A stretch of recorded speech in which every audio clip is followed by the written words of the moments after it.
আল্লাহ বলে, সাবধান বান্দা, এই কবরে আসলেই তুমি জানতে পারবা তোমার নাফরমানির শাস্তি কি।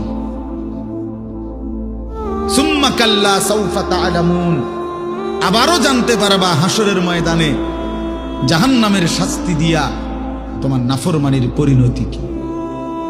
দুইবার বলছেন আল্লাহ, একবার বলছে কবরে জানতে পারবা তোমার নাফরমানির শাস্তি কি, আরেকবার জাহান্নামে জানতে পারবা হাসরে তোমার নাফরমানির শাস্তি কি। সামান্য কয়টা বুট বেচতে বেচতে বেচারা এক ওয়াক্ত নামাজ পড়ে না, কদ্দুর চা বেচে, দুইটা বন বেচে, বেচারা এক ওয়াক্ত নামাজ পড়ে না। একটা অটো চালায়, নামাজ পড়ে না। একটা সিএনজি চালায়, নামাজ পড়ে না। 12,000 14,000 টাকার একটা বেতন, এই কদ্দুর চাকরি করে, এটুকুর জন্য একটা নামাজ, একটা সেজদা দেয় না আল্লাহকে।